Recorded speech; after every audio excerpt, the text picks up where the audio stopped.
네, 안녕하십니까. 김종혁 강사입니다. 디지털 트랜스포메이션이라는 용어 들어보셨나요? 아날로그 프로세스를 디지털로 전환하는 것을 말합니다. 우리 주변에 DX, 디지털 트랜스포메이션 뭐가 있을까요? 같이 한번 보겠습니다. 스마트폰, 그리고 아이패드 같은 태블릿, 매일매일 보고 있는 넷플릭스 같은 OTT, 그리고 아이폰, 페이스북 같은 SNS, 사물 인터넷, IoT, 테슬라 같은 전기 자동차, 디지털 마케팅, 이 모든 것이 디지털 트랜스포메이션이라고 말씀드릴 수가 있겠습니다. 최근 디지털 트랜스포메이션이 전방위적으로 기업 시장을 흔들고 있습니다. 많은 기업들이 경쟁에 뒤처질까 하며 압박감과 조바심을 느끼고 있습니다. 4차 산업혁명의 핵심적인 요소인 빅데이터, 로봇, AI, 인공지능을 언급하며 빨리 도입해야 한다는 서비스 업계의 마케팅 메시지도 최근에 많이 받고 있습니다.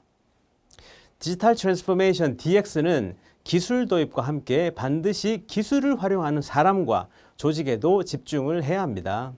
디지털 활용 역량, 그리고 기술을 바라보는 시각, 일하는 방식을 모두 바꿔줘야 합니다.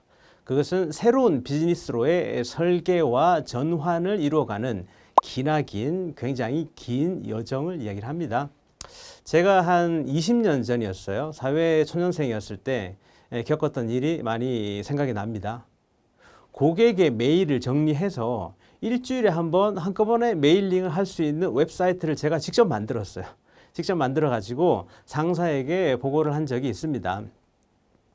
제가 생각할 땐 그 번거로운 수작업이 많이 줄어들고 통계도 한꺼번에 볼 수가 있고, 그래서 좋았어요. 기대도 많이 했었고. 그런데 제가 보고 드렸던 상사께서 말씀하신 답은, 야, 쓸데없는 일 하지 말고 그냥 해. 하던 대로 해. 정하고 싶으면 네가 퇴직하고 퇴사하고 창업해서 직접 하던가.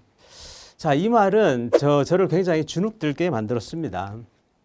약 20년 전이었던 그 당시 KMS라는 이야기 들어보셨나요? KMS, Knowledge Management System입니다. 지식관리 시스템. 제가 영업기획을 하면서 시도한 적이 있었습니다. IT 시스템을 아무리 좋게 해도 사람들이 자신의 지식을 공유하려고 하지 않는다는 사실, 그리고 또 제가 보상으로 드렸던 작은 상품권이 그들을 전혀 동기부여시키지 못한다는 사실에 크게 실망했던 경험도 있습니다. DX, 디지털 트랜스포메이션은 새로운 비즈니스로의 설계와 전환을 이루어가는 기나긴 여정이라고 제가 말씀드렸는데요. 1990년대에 처음 소개된 디지털 트랜스포메이션 DX는 2000년대에 들어와서 인터넷과 모바일 시대를 거치며 우리의 일상을 혁신적으로 그리고 빠르게 변화시켰습니다. 자, 인터넷 서점으로 시작했던 아마존이 세계 1위의 전자상거래 기업이 되었고, 망해가던 PC 업체였습니다.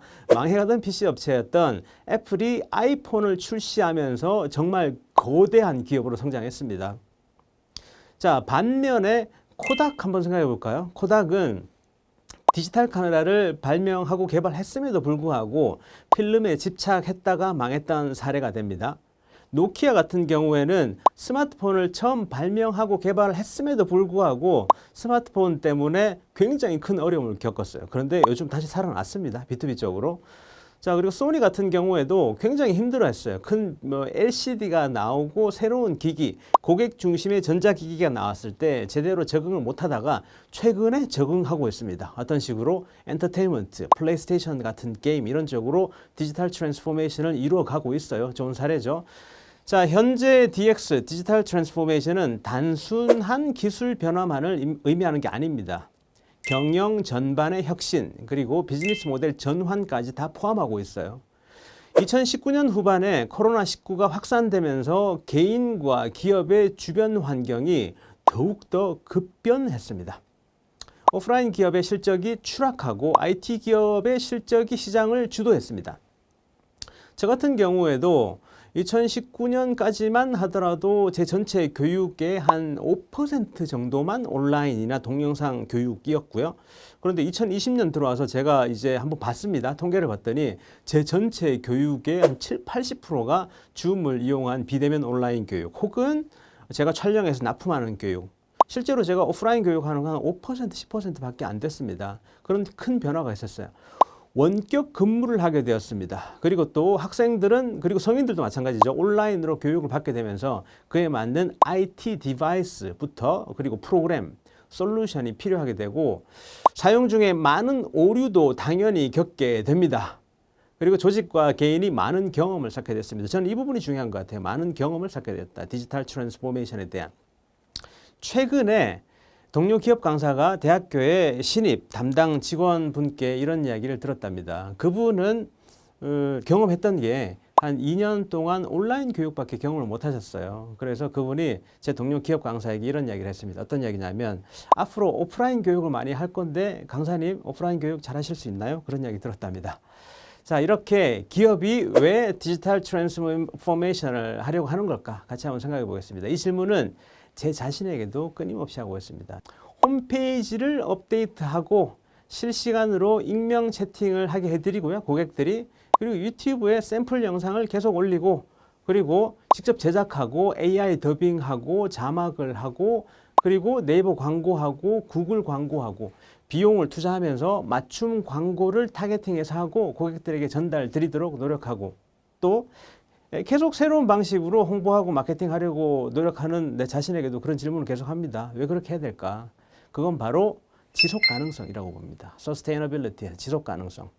빠르게 변화하는 세상에서 우리는 도태되지 않고 살아남아야 됩니다. 지속적으로 성장하기 위해서 그리고 살아남기 위해서 망하지 않기 위해서 변화하지 않으면 살아남을 수가 없습니다.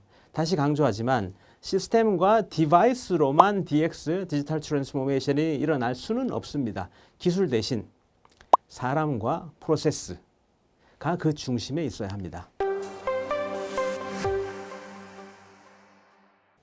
자, 다음 두 번째 디지털 트랜스포메이션의 방법과 순서를 정하는 질문에 대해서 한번 말씀을 드려보겠습니다.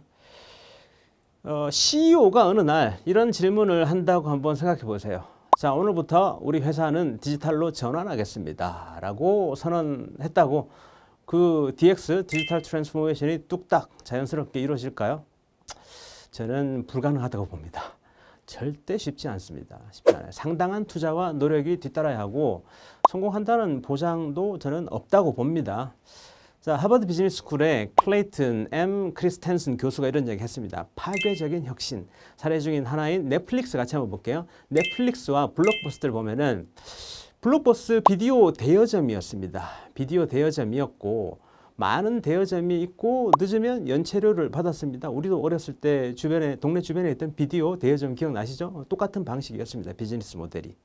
자, 넷플릭스는 구독하면 우편으로 DVD를 보내줍니다. 그리고 또 우편으로 다시 받아가는 시스템으로 시작을 했어요. 연체료는 없었습니다. 이게 중요합니다. 연체료는 없었어요. 차후에 OTT로도 성장을 했고 블록버스터도 넷플릭스 따라서 OTT로 성장을 하려고 했습니다. 따라 하려고 했는데 결과는 어떻게 됐을까요? 넷플릭스는 어마어마하게 큰 업체로 성장을 했고 블록버스터는 파산했습니다. 그 이유가 뭐라고 생각하시나요? 똑같은 비즈니스 모델 같은데 가장 큰 이유는 조직입니다. 조직이 이 새로운 변화를 위한 준비가 되어 있느냐 없느냐가 가장 중요한 부분이라고 볼 수가 있습니다. 기술력은 그 뒤에 다음 중요한 부분이라고 볼 수가 있고요. 자, 거창하게 양복 입은 사람들이 우리 회사에 옵니다. 우리 회사에 와서 디지털 트랜스포메이션 컨설팅을 하는 게 아니라 누구나 실천할 수 있는 작은 변화부터 직접 해보고 경험을 내재화시키는 게 중요하다고 봅니다. 기업마다 사정이 다르죠. B2C 위주로 하는 기업들도 있고 B2B 기업도 있고 B2G가 있는데 고객도 다르고 니즈도 다 다릅니다. 그래서 사업의 변화와 조직 문화가 더 중요합니다. 기술력보다. 부서별로 DX, 디지털 트랜스포메이션의 순서를 다르게 할 수도 있어요. 다르게 할 수도 있고 또 한 부서만 집중적으로 변화시켜서 이 부서가 샘플이 돼서 다른 부서들이 따라 변화하게끔 만들어줘도 됩니다. DX는 디지털 역량을 활용해서 특정 대상의 혁신을 만들어내는 과정입니다. 혁신을 만들어내는 과정. 세부적으로는 디지털 역량에 해당되는 기술과 도구, 문화를 혁신하는 과정을 디지털 트랜스포메이션이라고 얘기를 합니다. 자, 이 과정에 꼭 빼놓을 수 없는 게 바로 업무 프로세스 혁신입니다. 함께 진행을 해야 되고 반드시 구성원이 그 중심에 있어야 돼요. 같이 한번 보겠습니다. 디지털 트랜스포메이션은 우리 경험으로 보면은 총 한 3번 정도가 크게 다가온 것 같아요. 첫 번째는 2000년 초반에 인터넷 닷컴 버블 시기에 디지털 인프라 기반이 구축이 된 겁니다. 우리가 CD 사서 들었잖아요. CD 사서 듣던 게 이제 MP3로 나오고 그 MP3가 이제 소리 바다에서 다운 받을 수 있고, 그죠? 그게 나중에 멜론으로 변화해서 스트리밍해서 들을 수 있고. 그러다 보니까 뭐 문제가 생깁니다. 어떤 문제? 저작권에 대한 문제가 생깁니다. 그런 문제들을 해결을 하고 DVD가 영상 파일로 바뀌기 시작하고, 그리고 또 온라인 서점이 생기고 옥션 같은 인터넷 쇼핑몰이 생기고 경매 사이트가 생기고 온라인 매체에 배너 광고를 하게 되고 디지털 마케팅도 거기서 시작하게 됐습니다. 디지털 인프라가 구축되던 시기를 우리는 한 2000년대 초반으로 볼 수가 있습니다. 자, 두 번째는 언제로 보느냐면요. 두 번째는 한 2010년 즈음에서 삼성 옴니아 기억하세요? 삼성 옴니아. 뭐 안 좋은 기억 가지고 계신 분도 계시겠지만 그 당시에 삼성 옴니아가 나오고 애플의 아이폰이 나왔을 때, 그때 스마트폰이 대중화되던 시기가 한 2011년도, 12년도 즈음이었습니다. 디지털 아이템을 모바일에서 사고 팔고 컴퓨터 앞에서만 활동하던 여러 가지 액션을 모바일로 스마트폰으로 같이 할 수 있었던 시기, 모바일로 급격하게 넘어왔던 시기가 한 2010년대 정도로 보시면 될 것 같습니다. 자, 세 번째는 최근입니다. 세 번째는 한 2020년 이후로 생각하시면 되는데 핵심은 바로 개인화입니다. 개인화. 사물 인터넷, 클라우드 컴퓨팅, 인공지능 AI, 빅데이터 이런 기술들이 기기와 공간과 그리고 사람을 연결시켜 줍니다. 자, 이렇게 사람이 연결돼서 기기하고 같이 움직이기 시작하면 파생돼서 나오는 게 뭐죠? 어마어마한 빅데이터가 만들어집니다. 그런 빅데이터가 만들어지면 또 인공지능이 빅데이터를 분석하게 되는 거고, 전통적인 기업이 변화가 없으면은 굉장히 작은 기업들이 그런 기업들을 사냥을 할 수가 있습니다. 이제 디지털 트랜스포메이션은 대기업이든 중소기업이든 그리고 개인이든지 간에 모두에게 적용되는 사례라고 할 수가 있습니다. 자, 그렇다면 우리는 무엇에 집중해서 디지털 트랜스포메이션의 우선순위를 정해야 할까요? 자, 이 교육 들으시는 여러분들 어떻게 생각하세요? 먼저 디지털 트랜스포메이션을 통해서 우리가 해결을 하고자 하는 게 무엇인지 그 근본적인 부분을 구체적으로 정의를 해야 됩니다. 구체적으로, 굉장히 세밀하고 구체적으로 정의하셔야 돼요. 자, 그리고 이 해당 문제를 구성원들이 어떻게 해결할 수 있는지에 대해서 고민을 해야 됩니다. 그런 다음에 구성원들에게 무슨 기회를 드려야 하는지 이어서 고민을 해야 되고요. 디지털 환경과 디바이스를 구축을 하고 이것을 어떻게 활용을 해야 되는지, 그리고 더 중요한 건 어떻게 혁신을 해야 되는지에 대해서 고민을 하고, 그 중심에 가장 중요한 겁니다. 사람과 조직이 있습니다. 그리고 이들을 둘러싼 프로세스, 혁신, 변화 또한 정말 중요합니다. 네, 이렇게 첫 번째 시간에는 디지털 트랜스포메이션의 기본에 대해서 말씀을 드렸습니다. 다음 시간에는 디지털 트랜스포메이션을 어떻게 시작해야 되는지 또 같이 한번 알아보도록 하겠습니다. 고맙습니다.